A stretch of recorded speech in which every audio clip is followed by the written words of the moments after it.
Hey everyone, today I wanted to come on live to do a topic that was requested, which is a very relatable topic, I think, for a lot of people, which basically is when you've had an avoidant breakup and you become the crazy ex, or you feel like you're a crazy ex. I think this is a very relatable experience for a lot of people who have been abruptly discarded or dumped by an avoidant attacher and are feeling insane off the back of it. They feel like they have no answers. They feel as though they've been done dirty by the breakup. They still love their partner. They're still trying to figure out what the fuck just happened. And now they're starting to behave in such wild ways where they don't even recognize themselves. Maybe they're stalking their ex, maybe they're sending them love letters, maybe they're doing something extreme like doing physical property damage and stuff like that.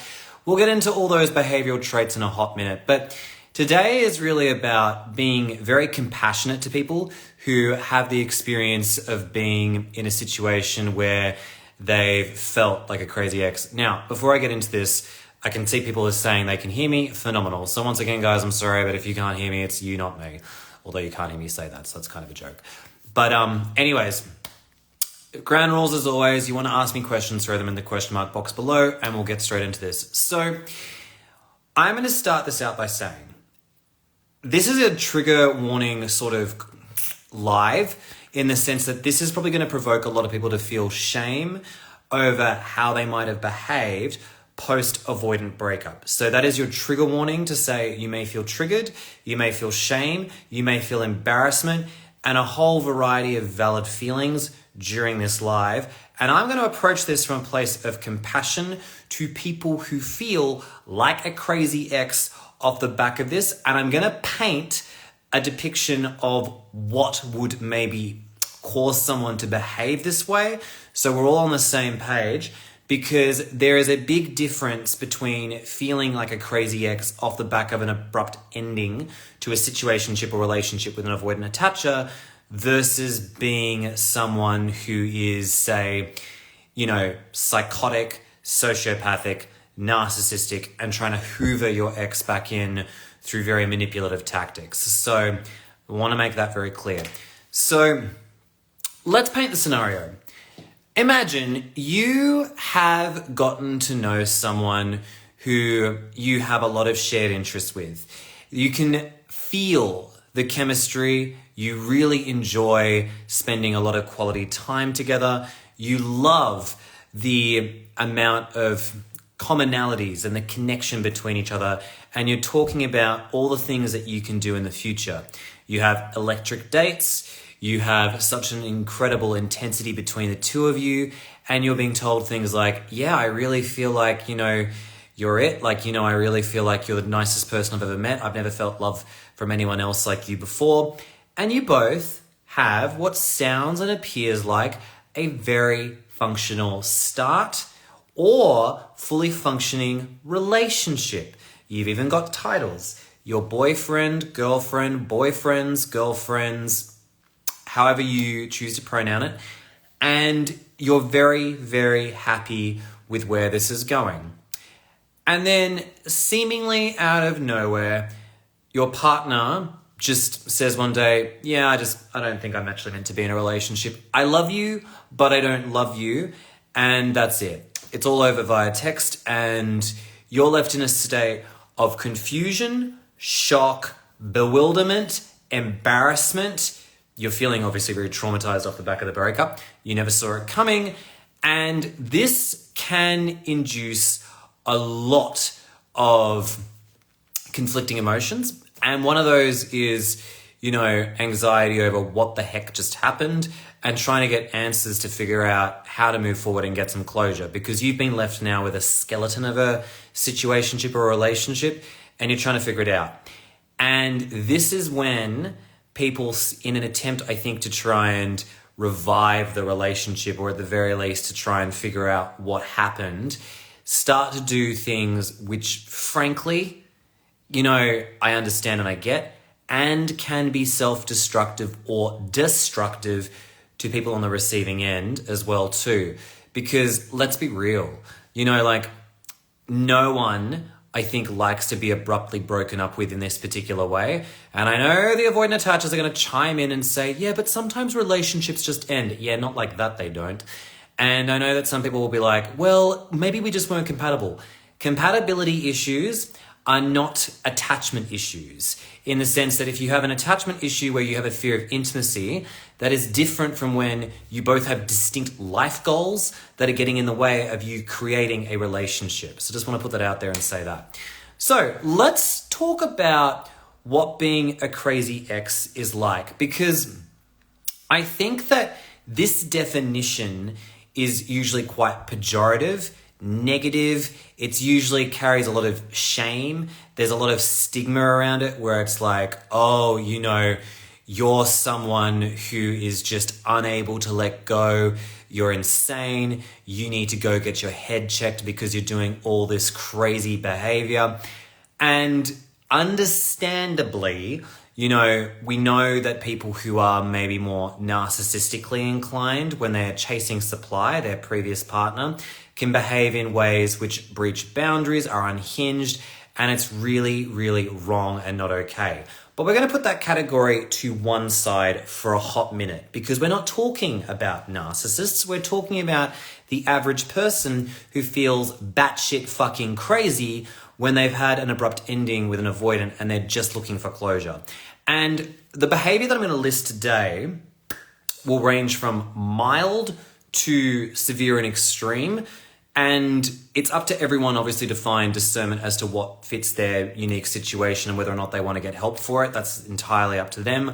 But I'm here just to reiterate that if you exhibit any of this behavior, I get it. Abandonment and betrayal all at once from a sudden breakup is one of the most blindsiding, emotionally devastating things for a person to go through. And I will own and say, I definitely have felt like a crazy ex previously as well too. But it all manifests very differently from person to person. So let's define this. I would say the definition would be somebody who is struggling to let go of a previous situationship or relationship, is someone who is maybe trying to revive the relationship, is somebody who's trying to find ways to satisfy the questions that remain unanswered as to why this ended.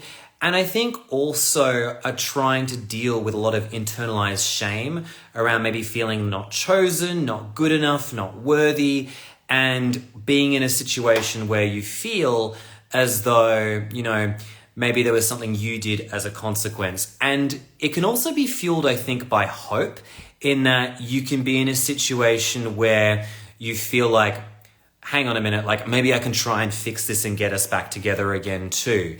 And I see someone here said, don't forget that others will try to gaslight you too. Like, did they really put in that much effort? Were they really pursuing you? And make you doubt yourself even more. That doubt can be a catalyst for this. Because when you've got people around you who are invalidating you, even if they've got great intentions, and saying shit like, they're clearly not that into you, or, you know, if they wanted to, they would, it can add fuel to that shame fire and make you feel like, I'm going to prove them wrong. I'm going to show them that I absolutely did have something with this person. And fair enough, because intuitively you know you did, and there's plenty of evidence to show that you did. But this is when things can become a bit dicey.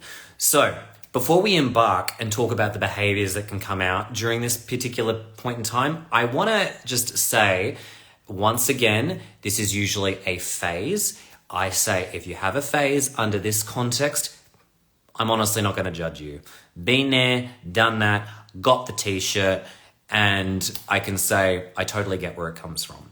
So you're allowed to have a phase of doing this. Just please don't let that phase be something that's going to get you into trouble, legally speaking. So it just accept it for what it is. All right, let's get into this. So some of the behavior that we would see in someone who is behaving like a crazy ex, and maybe I should just say an ex looking for answers to be a bit more gentle, might include, one, constantly texting your ex post-breakup. So this might be where, as it suggests, you're just still trying to stay in contact even though a cut in the situationship or relationship has been made. you're still furiously messaging them at least once a day or more, or, frequently enough that addiction to getting messages from your ex is essentially fueling that dopamine hit and making you feel like you're just keeping your head above water. I want to take a moment here to say that this may not be ideal for everyone to be in this particular point in time, but as I've said across many of my videos, everyone's way out of this shit show of an experience is going to be different. Some people need to come off the hard drugs, meaning their partner, slowly. And some people need to still be in some form of frequent contact with their ex for a phase just to lean out of it. So that way they're able to start detaching, seeing the writing on the wall and losing that hope. That can be a very gradual process. So I just want to say, if you are someone who is literally feel like your life is, being held by the relationship you have with this person, I'd say valid, fair. I would definitely recommend you speak to professionals to guide you through this. But key thing is, you're allowed to still text them if you're in this particular point in time, but be aware that that is hard cocaine that you're now trying to continue using to stay afloat. You're going to need to find ways to eventually reduce that amount of dopamine addiction between you and your ex, because continuously texting them post-breakup is really not healthy in the long run. So just putting it out there. And I want to reiterate and say, just because you're texting your ex and you're scared to let go because you feel like maybe, well, if I let go, who will remember the relationship? I feel like I'm doing all the work. What if they move on without me? What if this meant nothing at all? I get that. Want to give some reassurances. Nobody forgets anybody who's had that significant of an impact. 2, when you continue messaging this person, you're coming at this from a place of emotional brain, and emotional brain is dumb brain. It's very child brain, and it's also not something that's very objective. And part of detaching means just reducing the emotional connection and intensity so you can see things differently. It doesn't mean you won't see this person again. I want to make it clear. If you're someone who can still thrive whilst maintaining a connection with this person, by all means, give it a go. I will say in my experience, it doesn't usually work out for everyone. In fact, I'd say for the majority of people, they're like, no thanks, because this is just triggering me too much. So I would say you have to figure out what's best for you. It would be arrogant of me to assume you can't make it work as a situationship or as a friendship, but in most cases, I'd say you won't. So just putting it out there to say that. Next one. Oh, this is a big one. And I see a lot of people do this in one form or another.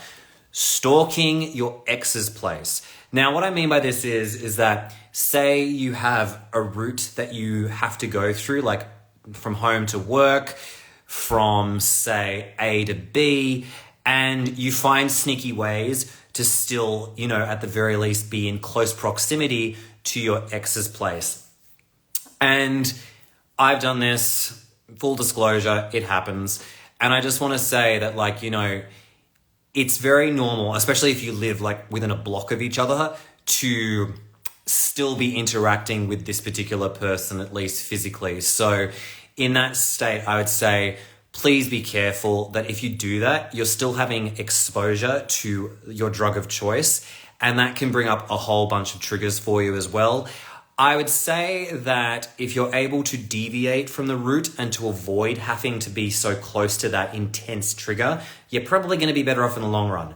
But where it becomes problematic and really unmanageable is if your addiction, your behavior is controlling you and you can't help yourself and you have to see your ex's place. And when I say that, I mean this person could be living out in the bloody country and you're in the city and you're taking, lots of steps to still try and interact with them physically. You got a serious thing that you need to work through. That's love addiction and codependency 101. You need a lot of help with a 12-step recovery program to work through that, because when your addiction starts to control your actions, that's when you're being powerless to this. So that's why I think you need to be mindful of that. I can see someone here says, and what if they're your neighbor? That's when I'd say, well, that's kind of unfortunate. I mean, if they're your neighbor and you're still seeing them in that sort of proximity, that sucks. So I'd say not much you can do in that context, because apart from just avoiding them as best as possible, I'd say it's really about reducing your exposure. Unless you're desperate and you choose to move to a new place, which I don't recommend to everyone, I'd say it's going to be a case of radically accepting it. I can see someone here said move, and I'm like, ideally that would be the case well, particularly if you're living in Australia, the housing market would be more generous. That would be great. But yeah, this is not the economy for moving for a lot of people, unfortunately. Next behavior. Organizing to connect under the guise of friendship, but wanting to get back with them in a romantic relationship. So what this means is that you're still trying to connect with your avoidant partner, and what this could mean is that even though you're like, yeah, we're still friends, and you're trying to rationalize to your head being like, oh, I don't think I have feelings for them, we're still being friends. Get real. You still want to bang their brains out, and you still want to be with them romantically speaking. And even though this person has still provided you the friend zone, you want more than that. And so what this means is that perhaps you're interacting with this person where you're engaging in very emotional conversation that would actually be shared between two romantic partners. 2, you could be hanging out and still trying to be as intimate as you once were when you were together. 3, you could be accepting maybe invitations to sleep together, have sex, in the hopes that the sex will convince them to get back with you. I want to just tell everyone here, this is a great segue to say, sex with an avoidant attacher does not usually elicit closeness like it does for anxious folk or even secure folk. If you're with someone who's disorganized or avoidant, and God forbid if any of them have gone through sexual assault, that is not going to create closeness. It's going to do the complete opposite, even though they want it. So just want to say that your perceptions of bonding through oxytocin will not necessarily yield the same result for them. I go back to this point that I made ages ago, which is avoidant brain does not equal secure or anxious brain. Where we lean in, they pull away. So if you think that by getting back with your ex, by having these sexual exploitations is going to necessarily bring you closer, just remember for us, when we're looking for that next text, they're looking for ways to leave because they think they're unworthy of being in the relationship with you. So just putting it out there like that. All right, I can see someone's asked, anybody still limerent over the avoidant ex after 2 years? I just want to say I have met some people who are still limerent after 30 years. So if it makes you feel any better, it can exist for quite some time. It's one of those things where it's just unfortunately a big ordeal on our nervous system for a variety of reasons. And it doesn't necessarily mean that, you're codependent or you've had low self-love. Sometimes it does, but I mean, to each their own, I say. Next one, we have got, being preoccupied with thoughts and ruminations of your ex and fantasizing wanting to get back with them constantly. Okay. This is one where you spend a lot of time maybe scouring the internet on how do I get my avoidant ex back, looking for those top 5 texts that you can send to an ex on how to work through this. And I think that I want to take a moment here to say it is a phase. If you don't want to leave any stone unturned and you want to try and make this work, I'd actually say go for it. I know it sounds a bit strange because, on one hand, it's like, why the fuck is a mental health professional enabling this? I'll tell you why. You don't need someone right now telling you don't do that, because that resistance that I was talking about earlier often adds fuel to your fire to give it a go and to try and do this at 100%. So here's what I want to say to anyone who's scouring the internet looking for ways to get your avoidant ex back. Let me say this. You're allowed to. Do whatever you want. I can't control you. No mental health professional can. But beware. Getting back with them means their attachment issues are still there. That's still going to be there, if you get back with them as they were when they left you. So I just want to say, if you are going to try and attempt to get your ex back, it's a phase, been there, done that, it happens. All I'm just saying is just be careful for what you wish for, because it doesn't mean it's going to work out. It totally happens. It's one of those things that, just is a phase for a lot of us. And you actually probably should go through this. I'm a big fan of people actually need to make mistakes. I don't like shortcuts. I don't like telling people what they should do. In fact, if anything, I'm like, life will teach you. You figure this out for yourself. This is one of those areas where I'm like, maybe the best thing for you right now is actually to try and get your ex back to learn if that's going to work or not. because you need to go through that and also figure it out for yourself. I can say here from experience that it didn't work out for me. And I know also I've got colleagues who've, joked with me being like, yeah, I kind of spent $500 talking to an overpriced psychologist to get these text messages to send to my avoidant ex back. And I'm like, well, I don't judge you because I was close to doing the same.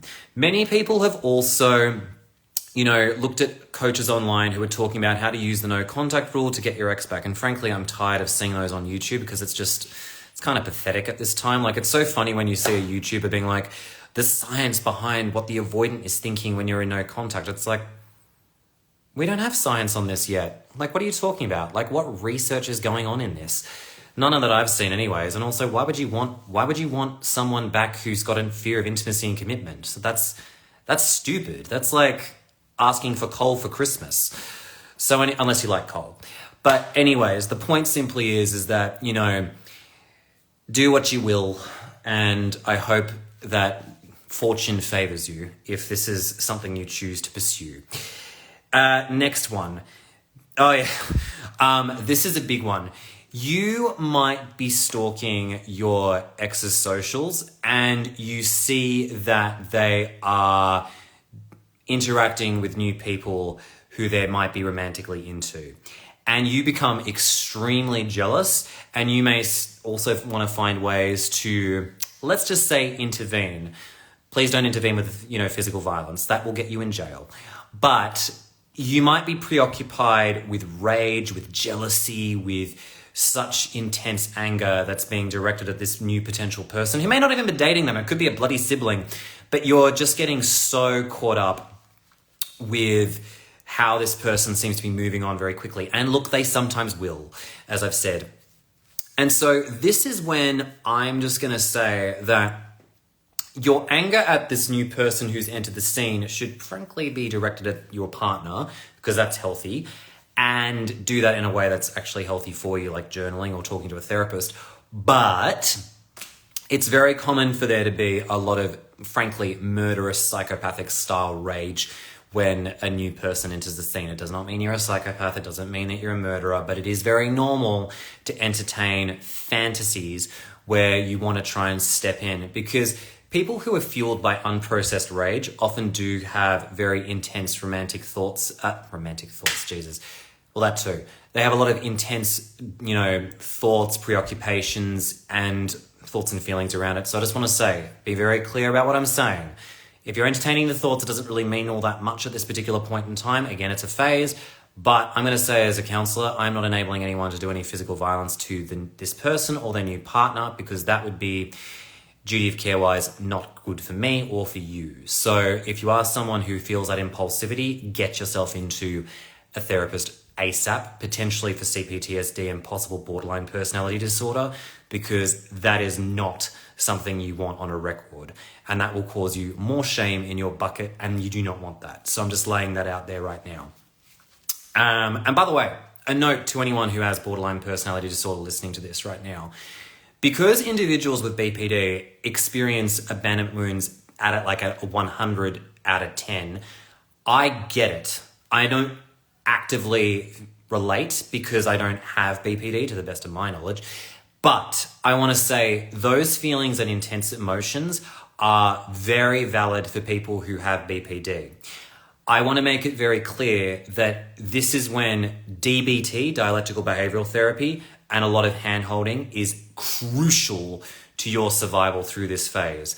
Being someone with BPD who's gone through an avoidant breakup is going to cut hard on so many levels. So please get the active support you need, because if you are starting to feel like you're going to act out some of those impulses and also some of those feelings, you really need to find people who can support you through this to help you regulate and get out of this phase as quickly as possible, or in your own time, just as long as that these impulses don't rule and also cause you to have harm to you or to people around you. So I'm just putting that out there and saying, please be careful with that.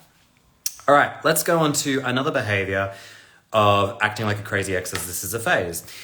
What have I got here? Oh yeah, well, this relates. Property damage. So this is when we start to get into more like severe territory, right? This is when you might have a fit of jealousy and rage where, for instance, you decide you get a bat and you're just going to smash your partner, your ex's car, their windows. You're starting to cause harm to them. Again, I'm going to take what I just said previously and apply it here. It happens. If you do this, obviously I'm not going to shame you and say, that's fucked. Why did you do that? I'm just going to say, as a counselor speaking to someone, I would say, I get where you're coming from. I understand why you would do this. I really do. I'm no stranger to feeling a smidge of that intensity. Also, good on you for being in therapy and actually choosing to work on this so this doesn't become a recurring pattern and theme, and also choosing to acknowledge that this happens. I all just want to say here, people do shit things all the time. It's how we take accountability for it, work through it, that I think is important, because too often I think we shame ourselves for doing behavior that people in society view as bad. Get it, totally understand it, but life is about learning. I'm not here to shame someone being like, why the fuck did you do that? I'm here to say, look, we get it happens, so please be mindful that you don't want that to become a recurring theme. I would also say too that if you're someone who's also chronically texting a partner and then maybe even reporting them as like a pederast or something that's not accurate, that again is doing harm to them, and that's also going to potentially come back and hurt you if people find out that you're making shit up and it's also not necessarily accurate. Once again, I get the rage, I get the feeling of wanting to have revenge on a partner, totally get it, and you need to take accountability for it before it destroys you. So just be very careful with that. Let's see, what else have we got here? Another one that can be quite extreme for some people is when they're hand delivering letters to their ex's place. The act of sending a letter, I don't think is particularly bothersome. I'm like, yeah, you can do that if you want. I personally prefer doing letters that you burn just for the sake of just processing the emotion. But it's not uncommon for a lot of people to be very impulsive and want to go directly to the source and get all their feelings out directly with that person. I want to say that if you choose to do this, beware. This person may not be very warm and welcoming of your emotions to them. A lot of avoidant attachers do not take hearing a lot of this stuff very well. A lot of them do not have a lot of, self-worth around feeling good about themselves. So if you're presenting all this intense emotion, being like, you're the most amazing person ever, when something inside of them is contradicting that, you're kind of going to a dead end there. And I would say that is not helpful. Again, I'm going to say, if you're someone who finds that they can't help themselves and you're constantly sending letters to your ex, 1, get it, it happens. 2, you really need to speak to someone, because no amount of communicating your feelings will never land with someone who's committed to misunderstanding. If they're closed to communication, if they're closed to trying to explain themselves, it's not going to lead anywhere if they're just not open to listening to what you're going through. So please bear in mind that once again, if your behavior is controlling you, if you cannot help yourself when you are in this addicted state, you really need to start getting a lot of hand-holding and support for you during this phase. Next one. Oh, this one, to be honest, I wouldn't necessarily, it alone is a sign that this is severe, but a lot of people can do it. Begging. When you're begging your partner to not break up with you, when you're begging them to stay, when you're trying to avoid that abandonment by any means necessary, and you're trying to get them to work on the relationship. I'm not about to say here, don't beg. I mean, don't beg, because it's not going to change anything or much. But what I'm going to say is, again, it happens. Very valid if you feel that way, that you're trying to fight for the relationship. I totally get it. And once again, I'm going to say it's probably not going to lead you to where you think it will. Many avoidant attachers do not respond well to begging. They might feel guilty for a hot second and think poor you and try and, make you feel better by laying you down gently. But if you are constantly begging them and trying to get them to work on the relationship, I will go back to what I've said before. Avoidant attachers do not fight for the connection. Many of them go the other way. And that's why I think that you've got to be very careful. This might add a lot of unnecessary shame and embarrassment to you. Many people often reflect back when they were begging and were like, why did I do that? I feel so pathetic. I feel so bad for why I'm doing that. I can see someone here said, maybe some of the humiliation helps to give yourself a reality check. I think so. I think that it's one of those things where actually maybe you need to go through a phase of this to realize maybe this isn't healthy for me and I need to admit defeat. A lot of this stuff can lead to ego issues that you need to work through. Often our ego is destroyed off the back of these experiences for good reason too. In fact, if anything, it's actually quite healthy because our egos aren't meant to really be in such a state of fragility for the rest of our lives, and we need to integrate it more.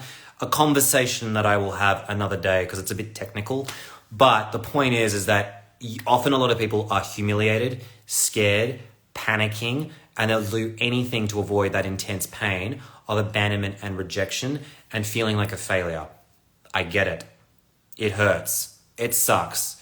Particularly men, I find in my experience more than women, struggle to accept the fact that this is over, that they lost out. And they'll try and find all this evidence on how they can make it work, how they can fix this. And it's just a bit of a harsh reality check to say, it failed. It's not necessarily your fault, but it failed. You didn't get the girl of your dreams or the guy of your dreams or whoever you were dating. It is one of those things where this failed and nothing you can do will fix this. And you've got to accept that. And many people don't want to hear that. So I just want to state that begging can usually be an ego response to not wanting to accept defeat. And so that's why I'd be like, be very, very, very, very careful where that gets you. This relates. So in addition to begging directly with the avoidant attacher, you could be begging their friends to try and talk to them and try and convince your ex to try and see reason and to get back with you. You could be going to their family and trying to reconnect and get them to, liaise you back together in a relationship. I want to say once again, I get why you're doing it. I really do. And if you're having a season of this, totally get it. But it's probably not going to lead you anywhere. And they have every right to say, boundary-wise, I don't want to engage in this because this is something you just need to accept, that it's over. And once again, this can be a hard reality check for many people where we're getting slapped in the face and told, yeah, it's over. And a lot of people struggle to grapple with that for a very long time. It happens, it's a phase, it's okay, it will pass like all bad things. Another one too that I've got here, which isn't really related to behavior you'll do with your ex, it's more your reaction to the intensity of the emotions, which is when you go through binge cycles of binge eating, anorexia, where you may do a lot of excessive alcohol drinking, drug addiction, working out excessively, or having these chronic episodes where you might be having a lot of sex to try and suppress the intensity of the emotions and the shame that you're feeling. We often see, as mentioned by one of my colleagues, that addiction and shame go hand in hand. So you might be going through an intense period where you're trying to drown out that shame, that embarrassment by whatever means necessary, even doubling down in work. And that's when you've got to be really careful of how your addictions are now trying to get in the way of your recovery, because you can't accept that it's over, that there's, that this reality is what it is. Again, I get it. It happens. It's a phase. But once again, if this is an addiction that's now causing you serious harm and injury and you're not able to work your way out of it, addictions can kill you. And you really need to think about how this is affecting you. And maybe it'll put you in an even greater rock bottom where you realize, all right, I need to get myself out of this and actually start facing the music.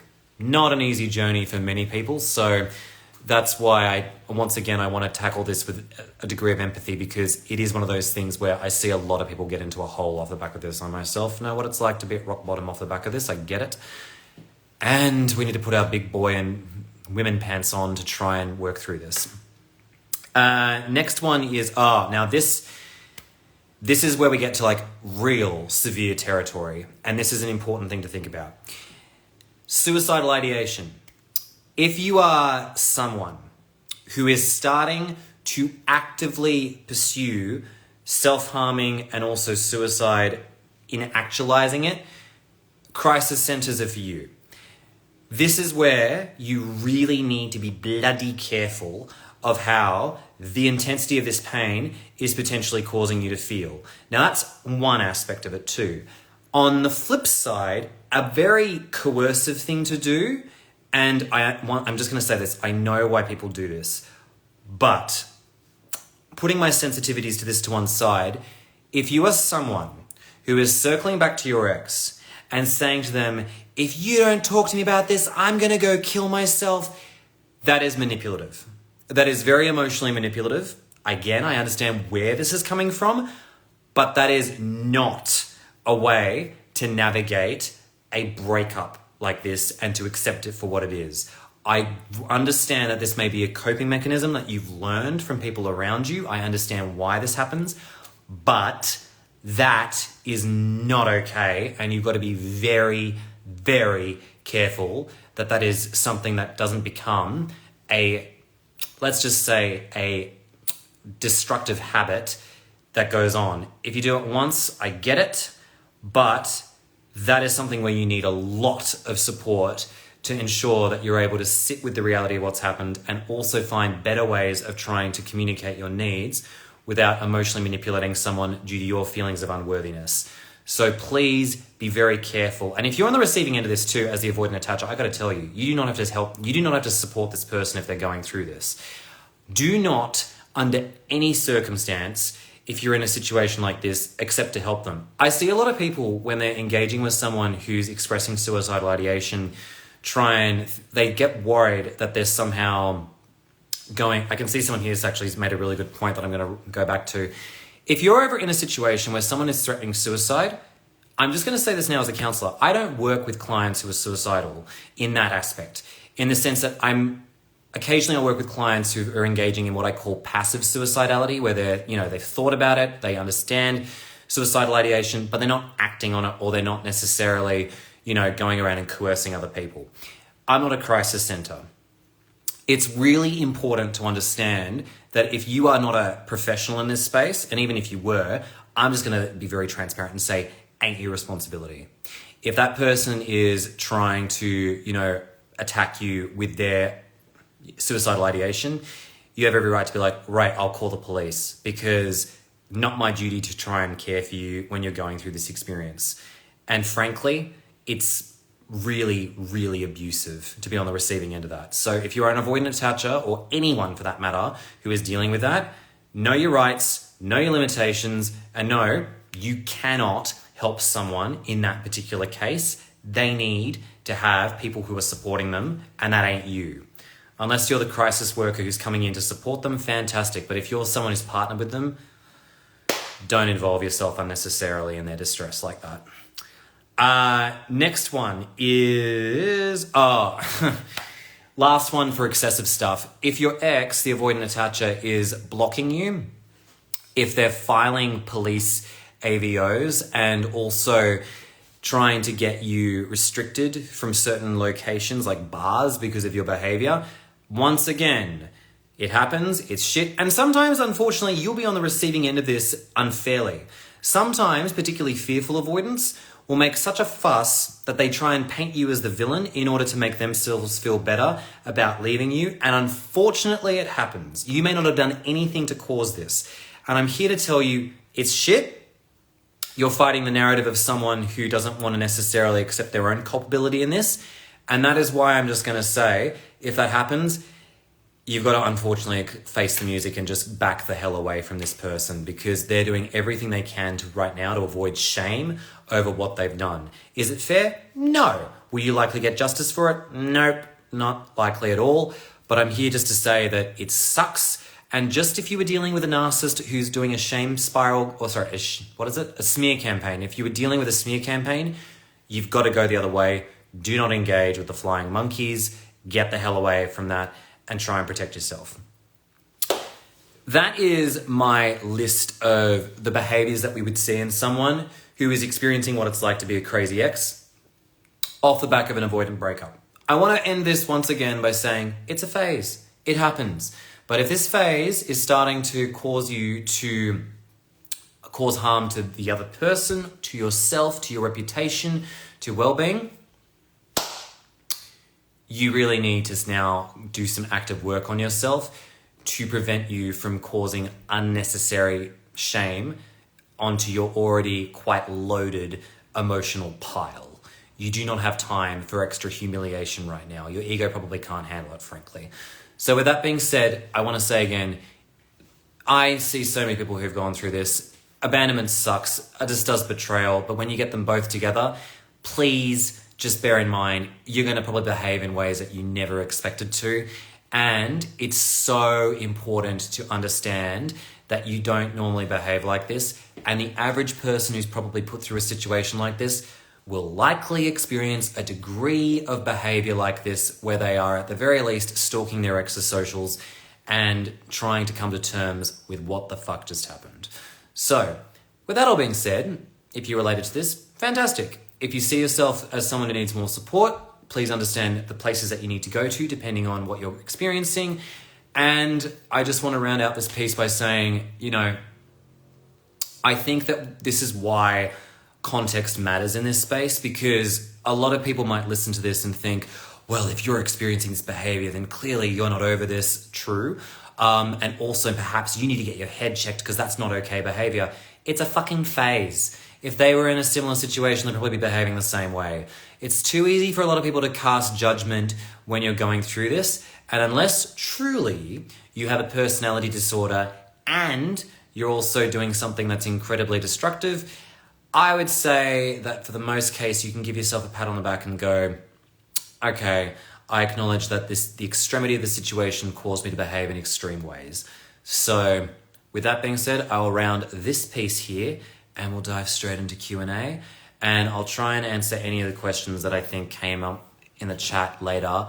But for now, let's go straight into this. And hopefully my back won't give up on this. I can see someone here has just written, we all need to be kind to ourselves and realize what we've been through is utterly shit. I could not have said it better myself. Like, honestly, this is sort of like, again, where I want to go through the context piece, because I think a lot of people on the outside don't see the delineation that you can be a victim of someone's abrupt breakup, and it doesn't mean that your behavior is automatically the same as a perpetrator of, malicious stalking, for instance. That stalking, for instance, is behavior that we could all do in terms of, how we're treated in one dynamic or another. It doesn't mean you are a stalker. If this is one thing that you've done in your life, that's not also something you've done historically, then I think it's fair to say it was a blip on the horizon that you got over and now you're not doing it again. Once again, and this is something that they teach in dialectical behavioral therapy. It's all about, you're doing the best you can and you're continuing to do better in order to improve yourself so you don't have these situations again. That's one thing that I just want to say. All right, let's go. What does it take to become a phantom ex to the severe avoidant? Can you become one post-discard, even if they discarded you? Thanks in advance. Great question. To me, the phantom ex is a part of their deactivating strategy, right? And by that, I want to be clear again, by strategy, I don't mean they intentionally think about this. It means that this person is fantasizing about what it was like when things were amazing between them and you. Nostalgia is a hell of a drug. And so what they'll often do is that when they're getting closer to someone new, they will often, the avoidant, will often start reflecting on, oh my God, I remember me being with this person, it was so amazing. And frankly, if there's someone who has a habit of being a bit of a phantom ex ruminator, don't even know if that's a word, I would say there is the possibility that they may have potential addiction issues like porn addiction, sex addiction that they're not addressing. So just want to say that it is very common for that to be something that happens, and it's very common that you, the person they discarded, can be one of many phantom exes that they so conveniently left because of compatibility reasons, yet privately hold a candle being like, yeah, that was the person I really loved and it just didn't work out. Why didn't it work out? Guess we'll have to find that out when you go to therapy or not. Next one. How do you handle the feeling that you didn't matter to them since they act so detached and cold now? That's a great and challenging question to have because I haven't felt that in a while. I think that speaks to the cognitive dissonance. It speaks to on one hand, how is it they could be so into me and then simultaneously treat me like I was nothing and we never went through this? Okay, this I think also relates to ego. I think that in our ego, particularly people who are more anxiously attached, we view relationships sometimes from a place of, if I do more, it means something about me. And so we typically don't behave in such a way where we'd throw away something if we've invested a lot of time and effort into it, right? That's a very anxiously attached ego thing to do because we think if I do X, Y, Z, it will equal A, B, C. Can I just strongly encourage everyone who's thinking like that to erase that thought from their memory, however they operate as quickly as possible, because that line of thinking does not work with avoidant attachers. Their attitude, conversely, is if it's not feeling great for me or for you, we can leave at any time. We don't see any reason as to why we can't just check out now, which of course is not helpful either for its own reasons. But for the sake of talking about this, let's just address this for what it is. A lot of people often do feel like, I feel like I never mattered to that entire person at all. My question to you would be, what is your definition of mattering? Because for the avoidant attacher, your presence certainly mattered. In fact, if they ran as they had or are doing deactivation strategies in a long-term relationship, I can assure you, your presence fucking matters because they wouldn't be doing this if they weren't feeling that fear of intimacy and vulnerability and commitment. So that's why I'd say, please bear in mind, the way you operate is not the way they operate. The way we associate emotional investment can sometimes be to our detriment because we think, well, if I did more, then that means something about the relationship. It means something when they have sex. It means something when they're sharing all their intimate stories with me. It means fucking nothing. None of that shit matters. It doesn't mean the relationship didn't matter. It just means the stories we create about all of this stuff sometimes gets in the way of actually understanding how this relationship works. We have created so many unnecessary stories being like, if they do this for me or if I do this for me, it means something about how they feel about me.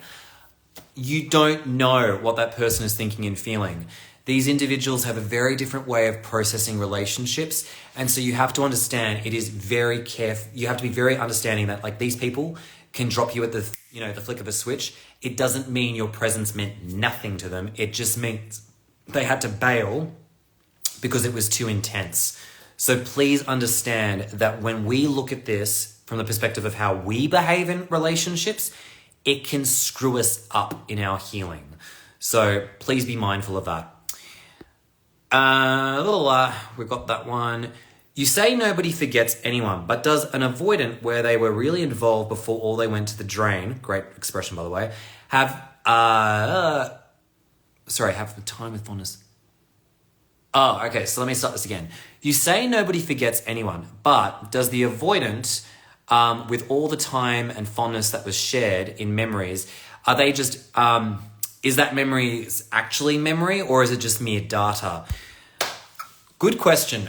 In my experience with avoidant attachers, their emotions, their shared time with you, if they choose to compartmentalize, and once again, I'm using choose carefully in the sense that I don't think they consciously do this. If they're compartmentalizing a lot of these experiences, your relationship with them and the intensity of it can go into cold storage, meaning that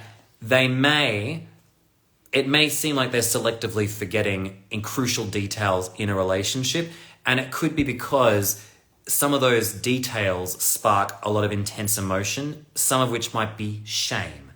Avoidant attachers and shame and guilt do not go well together, and they'll do anything to avoid that. So what I would say to answer your question is, I think that what we often see is that down the line, when a lot of avoidant attachers have to deal with these repressed emotions and the memories that are attached to them, they'll often have almost a bit of a meltdown where they come face to face with a lot of the intensity of those memories, the emotions, the intensity of it.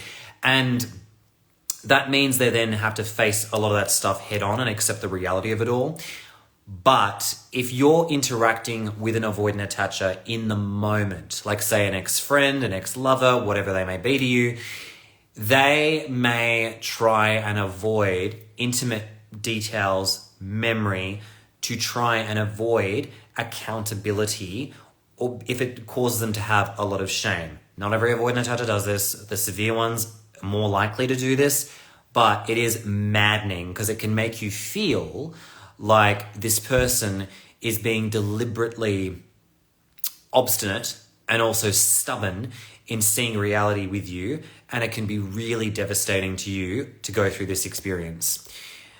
All right, let's go through another one. I see someone here says, will someone labeled as the crazy ex in the avoidant mind ever lose that label?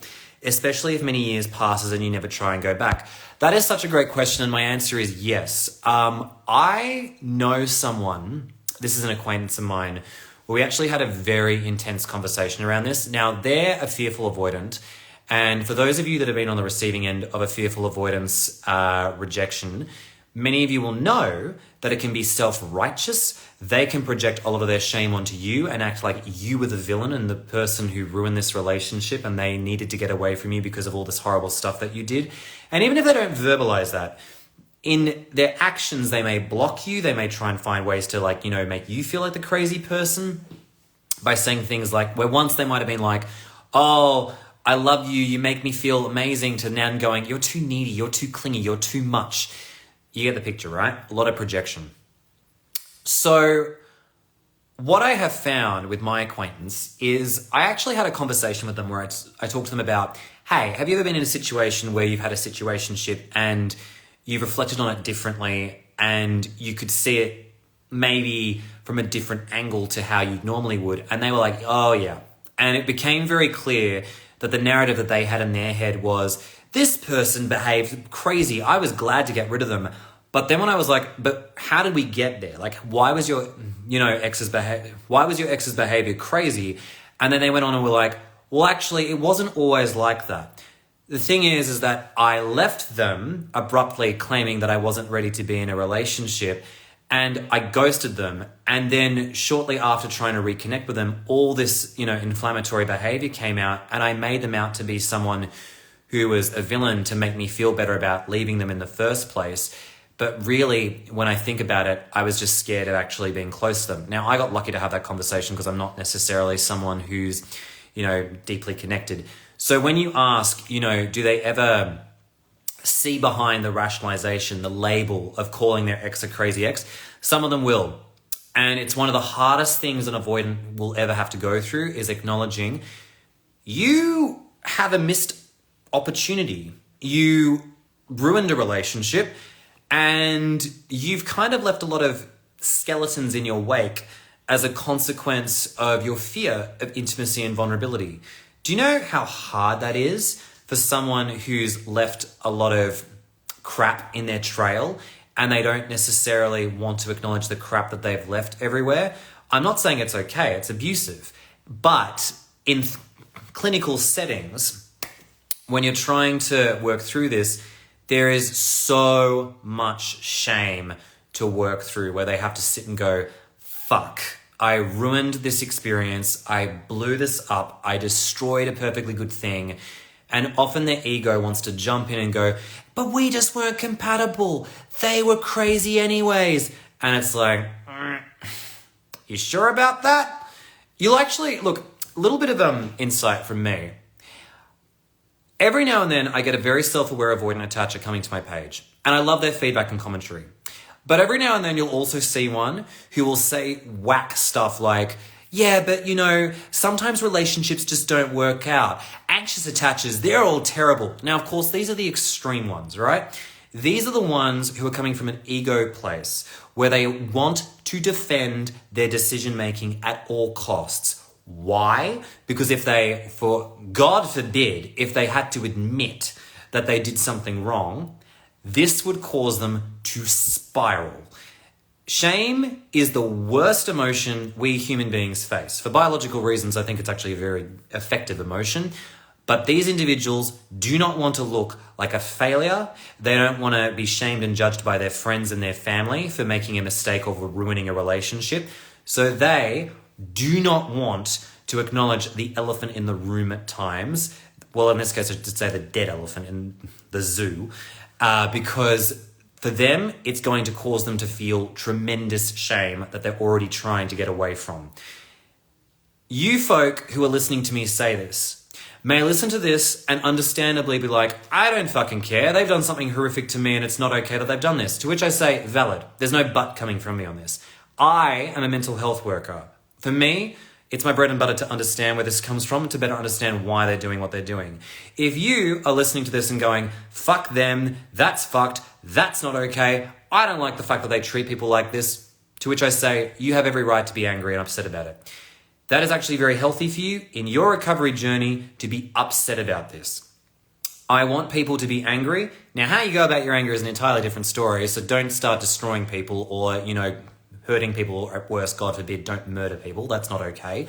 But you are entirely valid in your feelings of just being frustrated, angered, whatever it is that you feel off the back of this, because this behavior is abusive. That is okay to acknowledge that and call it out for what it is. So once again, please understand, I am in a position where I like to understand this because I find it eternally fascinating and also shows us the complexity of human behavior. You do not need to share my interest and obsession. So just putting that out there and saying, to each their own. All right, let's go to another question. If my avoidant ex wants to have sex with me, but says he doesn't want to have the talk with me afterwards, what should I do? Should I try to discuss it after a while or just let things unfold at their own pace to not be too pushy? I'm assuming by the talk, they mean addressing where everything's at between you and them in their relationship, to which I'd say, let's just paint the picture. You've had an avoidant ex, they still want to sleep with you, but they want to avoid maybe having the deep and meaningful talk. Let me tell you what's going on. You're being controlled by this person's emotional immaturity. They don't want to address the situation because it feels uncomfortable to them. They don't want to have any closeness or intimacy with you when it comes to discussing your relationship together or what it was. What's going on right now is they're trying to have the best parts of it for them in order to feel maybe better about themselves, a bit like a junkie, but they're not wanting, when I say the best parts, let me change that. They're not wanting to access the stuff that scares them. And the stuff that scares them is the emotional closeness that you two have achieved. So here's what I'm going to say. As a counselor, I can't offer advice. If it were me in this situation, I would say that you need to start seeing the writing on the wall for what this is. This is someone who's using their emotional immaturity to avoid dealing with the situation. I can see someone says, you're their supply, don't enable them. We usually use the word supply in narcissistic relationships, but I'm going to actually go there and say you are absolutely the supply in this relationship.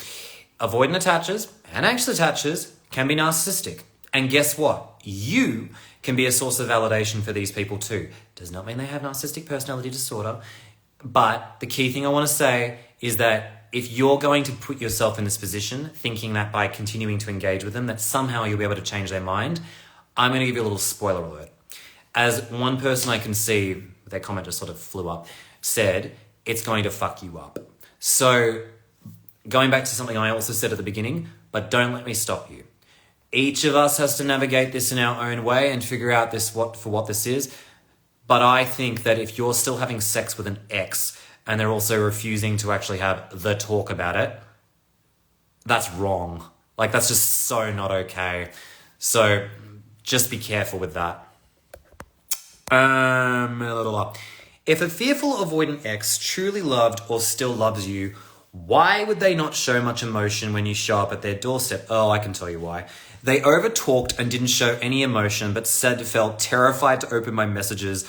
and also their stonewalling behaviors. Confused. Oh, a lot of my audience who've been here and been around Bush, who feel like Gwen Stefani with Hollaback Girl will know what I'm about to say. So you probably experienced the robot phase of someone who's a fearful avoidant, meaning that when you interacted with them and you got close, they shut down. These individuals here's the thing you have to understand. Being close, emotionally speaking, establishing a connection with these people freaks them out. So for you to be showing up at their doorstep and for them to also be acting very jittery, nervous, and also very scared of you is because they're freaked out right now about interacting with you. And I get it. It's hard to imagine how can someone behave this way if they ever truly love me. Two things can be true. Avoidant attachers can simultaneously have a lot of positive feelings for you that can coincide with overwhelming anxiety around you. So please bear in mind that usually post-breakup, some avoidant attachers, particularly dismissives, well, actually both of them, fearfuls and dismissives, can actually be very, very shut down and in a real almost like freeze response when they're interacting with you, because it's really freaky for them to be close to the source of their feelings of shame and unworthiness. They do not want to feel like they screwed up a relationship. They do not want to feel like they are someone where, you will eventually leave them because they're no good. I've done tons of videos on that. I'll explain that another time. But all I'm here to say is that your presence right now is triggering AF for them in a lot of ways. Have you done anything wrong? No. Have you done everything right? Actually, yes. Because for an avoidant attacher to have that big reaction to you means you got very close in all the right ways possible. But for them, it hit them in all the worst ways possible because their nervous system is not wired for functional relationships when they're that dysregulated. More mild fearful avoidance, more mild dismissives will not necessarily have such a big reaction, but this person, probably not the case. I want to take a moment here to say, this is when we have some limitations with attachment theory. And I mentioned this in today's video too. I was chatting with a colleague who works in addiction recovery today, and their commentary was insanely valuable. And I want to share something that's really important here. My colleague was also talking about something which is actually really important to think about, which is that a lot of avoidant attachers have probably come from a lot of trauma, and that also potentially includes sexual assault. Now, I don't know if anyone else can relate to this experience, but I just want to briefly point out and say assault survivors often have tremendous shame around themselves. For those of you that haven't gone through it, you might be like, why the hell would they feel that? You don't understand. And I'm not going to go into full detail because it's quite intense and it's not a conversation for everyone to hear. I'm just going to say this.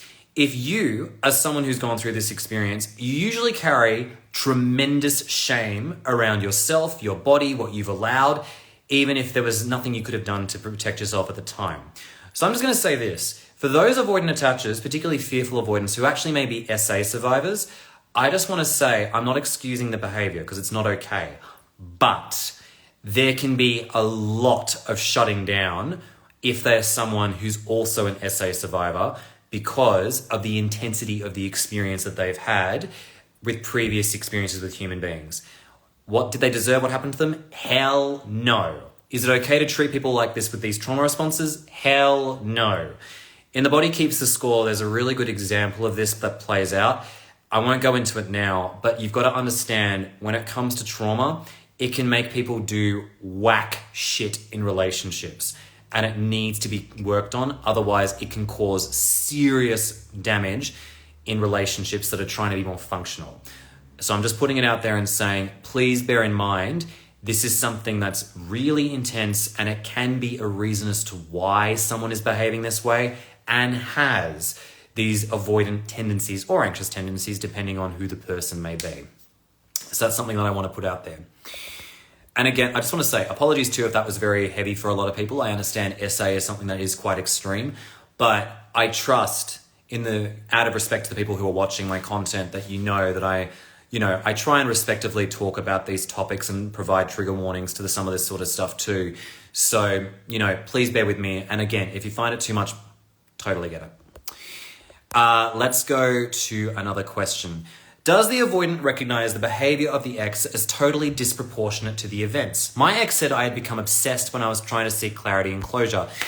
This is such a good question, and my answer is I think sometimes a lot of avoidant attachers, particularly those that are quite severe, don't have a realistic perception of what functional behavior is. I've had so many people claim that I'm angry when I'm talking about these incidences when this is not me angry. Like, this to me is quite mild and passionate. And I'm like, what I'm saying is not coming from a place of anger. Frankly, I don't particularly care what goes on. I'm just like, whatever, I'm detailing the events.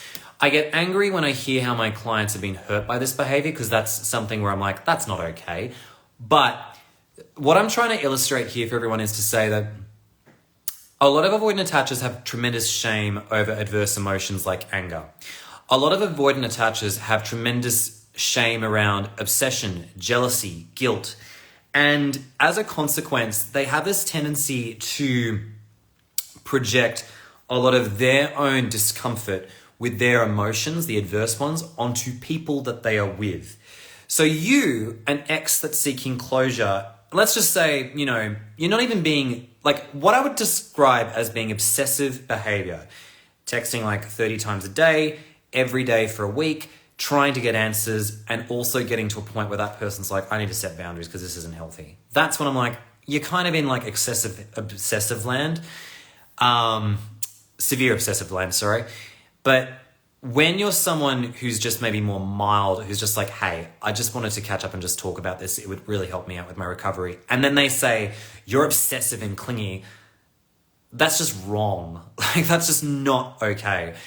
I'm going to do a video on this at one point because I really want to try and help people understand projection.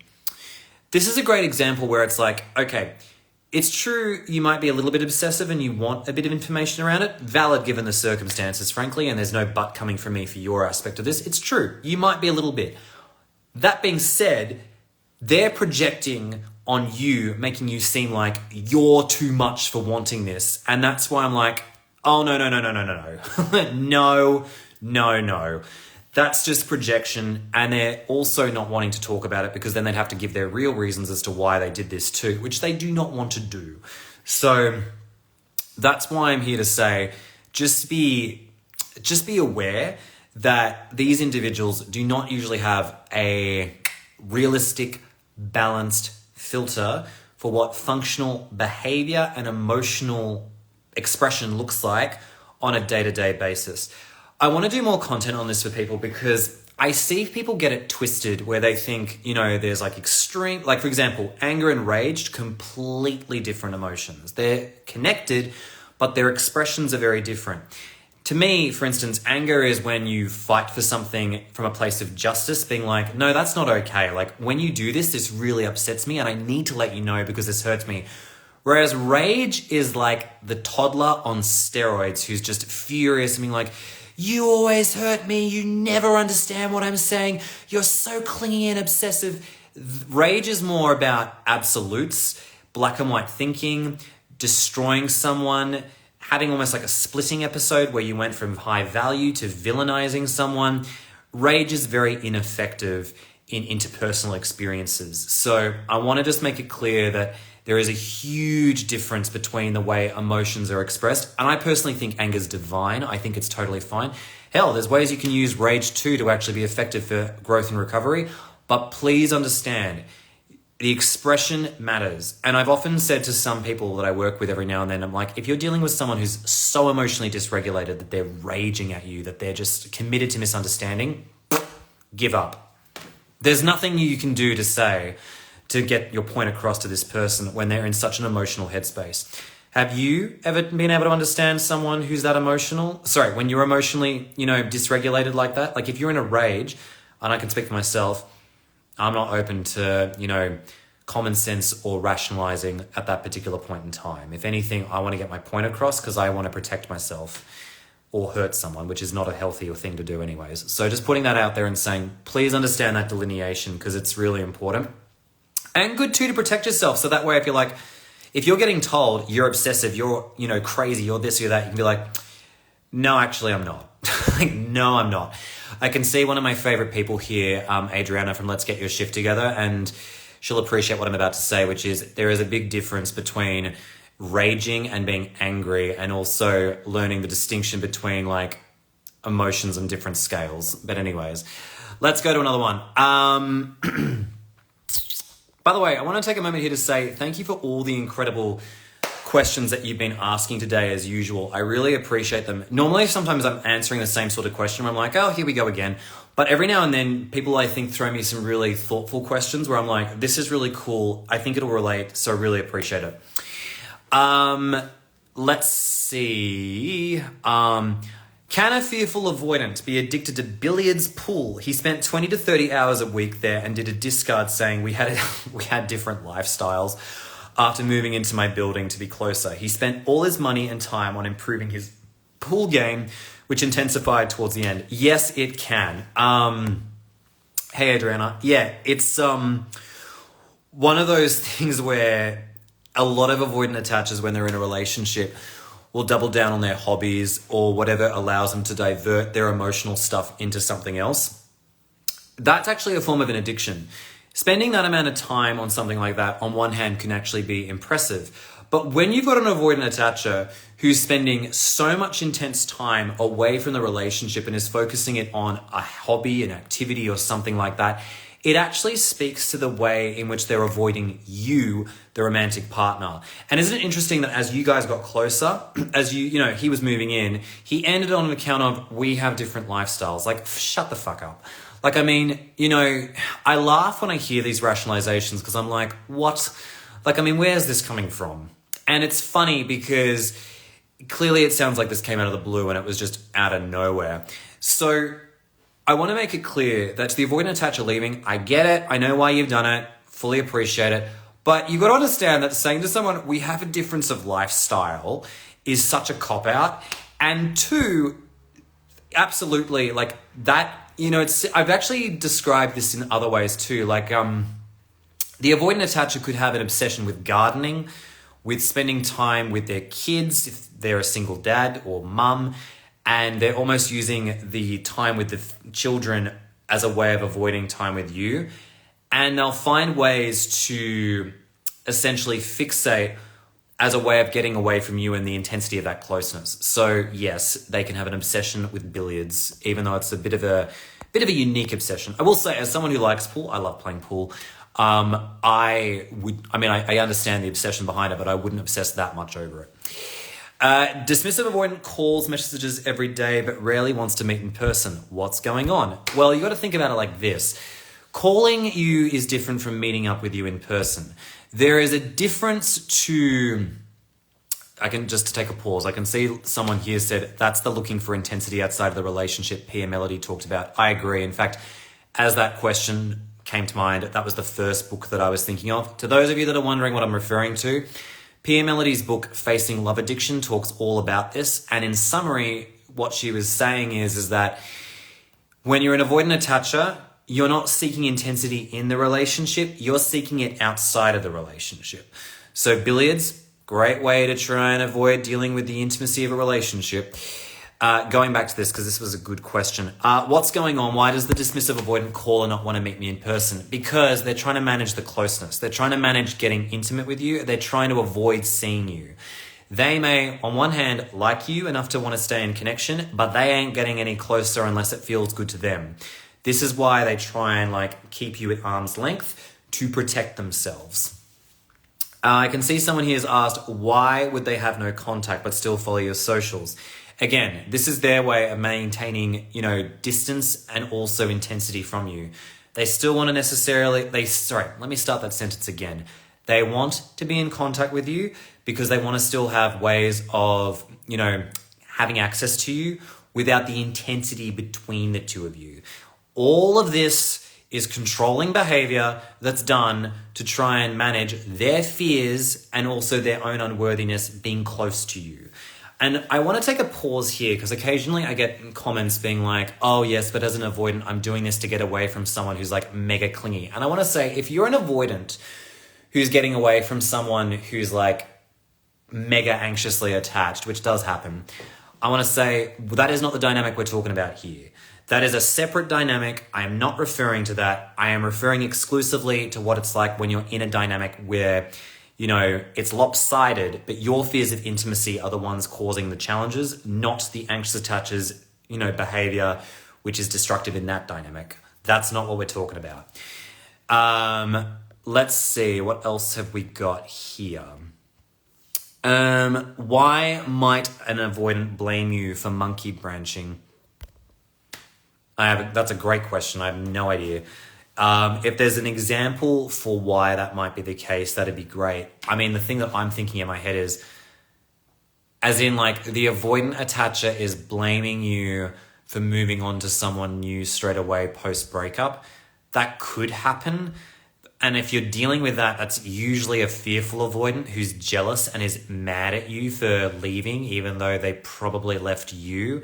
It does happen, but that to me speaks to the fact that they feel as though, you've disrespected the relationship, you've disrespected me, even though they decided to break it up. Bit weird, but yeah, just want to say, that's an odd one.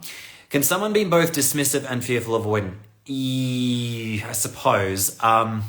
Sometimes it's so obvious that someone is like clearly fearful versus dismissive, but sometimes a person can exhibit degrees of high dismissiveness and high anxious temperaments as well too in their behavior. So that's why I would say yes, but it would also depend too on how it's playing out, from person to person. It is a big spectrum, and not everyone is like classically dismissive avoidant, classically fearful avoidant. Like my classic definitions, if I'm stereotyping, please take what I'm about to say with a pinch of salt. If I'm stereotyping, I'm thinking that your dismissive person is someone who's like a banker, stoic, very put together, speaks maybe at a bit of a hushed tone, someone who acts, very mature, doesn't give a lot of emotion off, where the fearful avoidant is more like the class clown, is very sociable, gregarious, wants to be everyone's friend, doesn't have a lot of great self-worth. That's how I would delineate it in terms of extreme stereotypes. So that's what I just want to say. Is there a way to assess an avoidant ex reach out? Is it selfish or if there has been self-reflection and growth? Okay, great question. So we're basically asking, can we assess whether the avoidant person reaching out to me is being selfish or there's self-reflection? It would all depend on the context of what they say to you when they're reaching out. I've seen this play out in so many ways. One example is that they'll come back to you and be like, I'm terribly sorry, I didn't mean to leave you. I was in such a dark place. And what they're looking for there is usually your forgiveness. What they're usually looking for is you to forgive them because they don't know how to forgive themselves. It's almost like they're looking for absolution. That's a selfish example. There are other times, however, where it's the complete opposite, where they've come back after years, like we're talking decades sometimes, and they're like, I've been to therapy, I've seen the light, and I fucked up. And I'm so sorry for what I did to you because what I did was not okay. I acknowledge that I may not get your forgiveness, and I'm so sorry for what I did. That is more of a selfless response. Maybe they're doing a bit of it for themselves to ease a guilty conscience, but at that particular point in time, they're like, they're in a different headspace altogether. And so that would be after years of time. So it's all in the quality of what they say. If they send something generic like, hey, how are you? They're terrified to reach out to you. They're clearly not ready for re-engaging with you. And you may feel humiliated and also embarrassed to be treated like, you're on the receiving end of someone who just wants to sleep with you and they're invalidating the entire experience. So I want to say you may be dealing with someone who's a very emotionally arrested person. So please be very careful of that. Next question. I'm going to do 2 more and then I'm going to call it a night because I have talked on for a long time today. I can see someone here has written, is some of the crazy ex behavior because your ego is feeling bruised by how abruptly they left you? Oh yeah, absolutely. Like No doubt. It's a lot of people's resistance to feeling like it's over, it's a failure. Again, I will do a full video on this at some point because it's a really important conversation to have. But yes, a lot of this is ego-based. I'm going to do 2 more because that one was an easy one to answer. How do you tell a partner... how do you tell if a partner self-harms as coping but not as manipulation? How do you differentiate both? Okay, that is such a great question. So... to anyone who's actually read A Little Life, I hope no one ever reads that book because it was so fucking impactful for all the wrong reasons. But it actually did a really good job of describing one of these categories.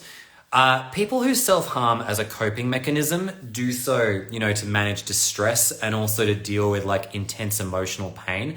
And it can be an addiction for some people because this is their way of navigating intense pain. But... it is not the same as when someone is threatening to use self-harm if you're choosing to leave them. It's all in the expression, it's all in how they convey it, and it's all about how does that self-harm play a role in getting this person's needs met, whether it be self-soothing, trying to avoid abandonment, trying to meet whatever objective it is, there's a reason for it. So... it's really important to be aware that that may play out differently from person to person. And it may overlap as well too. All right, last question for the day. Do you think that a fearful avoidant can be happy with another severe avoidant? She looks happy and does what all I wanted to do with her. Oh. Okay, this is a great question because... I think this is where context really matters.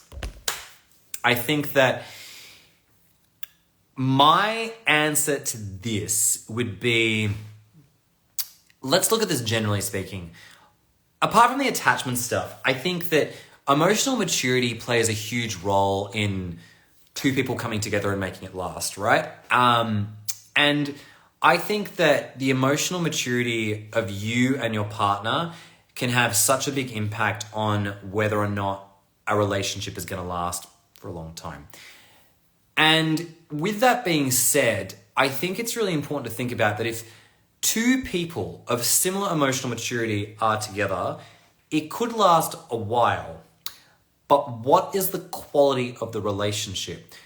Your ex, who's a fearful avoidant, is now with a dismissive avoidant or just another severely avoidant person, right? We know from the literature that avoidant attachers do not love vulnerability. They do not like intense intimacy because it triggers them. So what usually happens? We often find that the couples may go on for a while, but then eventually what will happen is one of many things can happen. Your partner may end up being severely impacted by her partner's behavior, where that emotional distance starts to rub her the wrong way. What may happen is that one of them cheats on the other person. It causes a super dynamic, anxious avoidant mess where the avoidant attacher who has greater avoidancy triggers the other avoidant into behaving more like an anxious attacher. Or eventually it gets to a point where growing distance occurs over time and there's increased separation. This is not a dynamic that works out usually in the long run. In fact, more often than not, it's usually a lot of what I call quiet confidence in the beginning, where they're like, oh, look at me, we can respect each other's space and we're able to do whatever we want. And then the euphoria lifts and inevitably, like we all do, we want to get close to our partner and become more intimate. And eventually the bottom falls out because they don't know how to co-facilitate that. So I'm going to round out this live with an important point for everyone, which is to say avoidant and avoidant pairings are a slippery slope in that they usually do not have a lot of great love between the 2 of them. In fact, usually it's quite tepid and boring. And yes, I'll save this live, don't worry. And so even though you might be seeing fireworks and also lots of other things, yep, it'll go on YouTube eventually. It's part of a long schedule. You might be seeing intensity on Facebook, which, by the way, is not an accurate reflection of what's going on in the relationship. You might be seeing that they're doing all the things you used to do. Very common. One day I will do a parody with Deja Vu from Olivia Rodrigo on that. But you have to understand that it's almost predictive that these relationships do not fucking last. In fact, they are usually emotionally barren or emotionally haywire. And best book for understanding this is The Truth by Neil Strauss, because it really details what that can look like very quickly. So I'm going to round this out by circling back to the beginning of what I said, which is anyone who's going through a phase of feeling like a crazy ex, welcome to this particularly annoying journey that you've now embarked on. Please know where you're at. It's a stage. It will come and go. And please understand that you're probably only here because of your partner's behavior, that if you weren't broken up so suddenly, you probably would not be where you are today. So please bear in mind, it is very common. It is a phase. And with all that being said, if you do need support, you're always welcome to reach out to my team members who are phenomenal. I love them. I'm so glad that they have a good understanding and also skill set for working on this.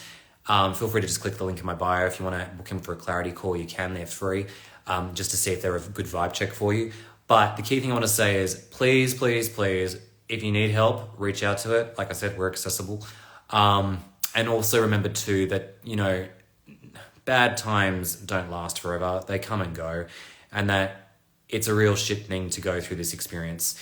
But I'm glad there's a community here that is supporting one another. I see a lot of empathy in the comments and also across my page, and I am so grateful to have the people that I have here, regardless of your attachment style. Like, seriously, could not be more grateful for the support you give each other. With that being said, adios. Have a wonderful evening, everyone, and day. And I'll be back next week. So thank you very much.